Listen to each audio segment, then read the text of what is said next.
अक्सर हम सभी ने बचपन में परियों की कहानी के बारे में तो ज़रूर सुना होगा। जी हाँ, परियों की कहानी किताबों में पढ़ा भी है।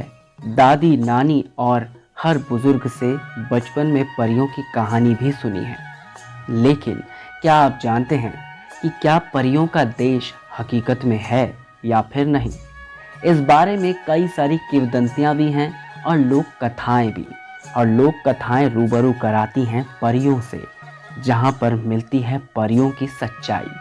क्या आप भी जानना चाहते हैं ऐसी ही एक जगह के बारे में जिसे कहते हैं परीलोक? आखिर कहाँ है ये परियों का देश और क्या सच में यहाँ रहती हैं परियां? और ये परियां आती कहाँ से हैं? क्या है इनके बारे में ख़ास? आज आपको मिलेगा इस जानकारी में कुछ नया और नायाब। तो चलिए जानते हैं कि ये परीलोक आखिर है कहाँ। दरअसल भारत के उत्तर में बसा हुआ उत्तराखंड के टिहरी गढ़वाल में खैट पर्वत, इसको कहा जाता है परियों का लोक।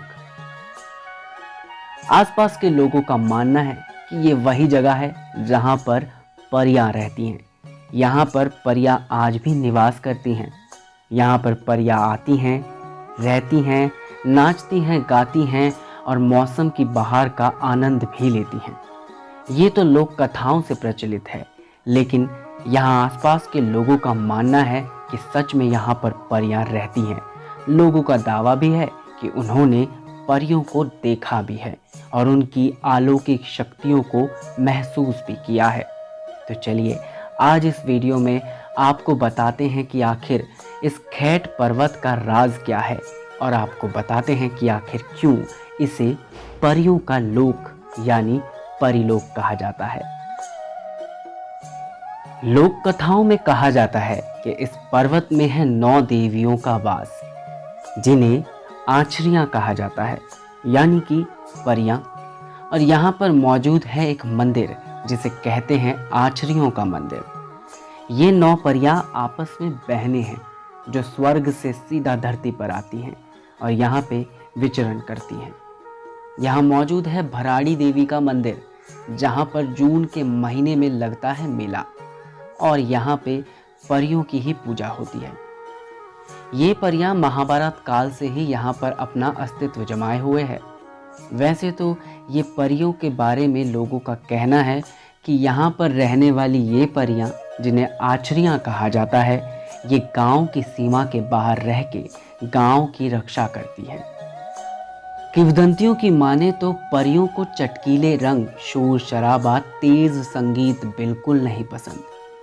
ऐसे में यदि यहाँ पर कोई घूमने आता है या फिर इस पर्वत की सैर पर निकलता है, परिलोक के सफ़र पर निकलता है, तो उसको परियां अपनी ओर आकर्षित करके अपने साथ परिलोक ले जाती है।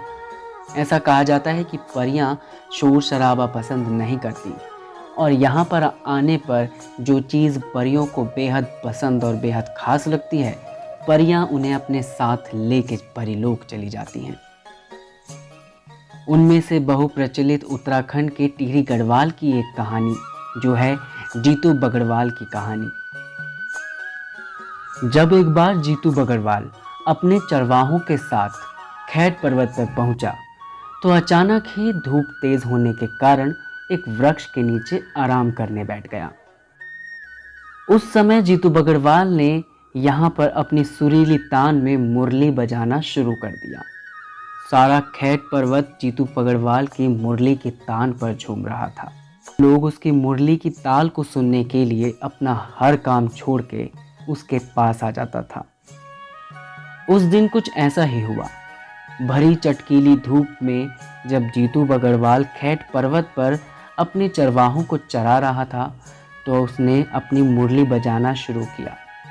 उसकी मुरली की आवाज़ इतनी सुरीली थी कि उसी वक्त स्वर्ग से 9 अप्सराएं उतरी, जिन्हें आछरी कहा जाता है, और जीतू बगड़वाल को अपने साथ ले गई। उसके बाद से जीतू बगड़वाल को कभी भी गांव में नहीं देखा गया। काफ़ी ज़्यादा खोजबीन करने के बाद भी जीतू बगड़वाल वहाँ पर नहीं मिला। किसी भी तरह की कोई भी मौजूदगी आज तक जीतू बगड़वाल की नहीं मिल पाई। खेत पर्वत के बारे में लोगों का मानना है कि उस दौरान जीतू बगरवाल को परिलोक में परियां अपने साथ ले गई थी, क्योंकि वहाँ पे परियों का वास है। आज तक उस पर्वत में कोई भी व्यक्ति अकेले नहीं जाता, ऐसा स्थानीय लोगों का मानना है। दंत कथाएं कुछ नया कह के जाती हैं। दंत कथाओं में छुपी होती है कुछ सच्चाई और आस्था की कुछ झलकें। लोक कथाएं जीवन का वृतांत स्वरूप प्रस्तुत करती हैं, जहां पर छुपे होते हैं वो किस्से जो कभी हकीकत हुआ करते थे। इस तरह से जीतू बगरवाल का अचानक से गायब हो जाना इस बात के बारे में उल्लेख करता है कि शायद आज भी जीतू बगरवाल परिलोक में अपनी मुरली की धुन को उसी तरह से सुसज्जित कर रहे होंगे जैसे वो कभी किया करते थे। जीतू बगरवाल के बारे में कहा जाता है कि वो उत्तराखंड के सर्वप्रथम सबसे सुंदर और खूबसूरत और मनमोहक पुरुष थे, जो कला प्रेमी होने के साथ साथ संगीत में भी रुचि रखते थे। दूर देश और अलग अलग राज्यों से उनकी मुरली की तान को सुनने के लिए अलग अलग राजा अपने दरबार में उन्हें पेश होने के लिए मुराद भेजते थे।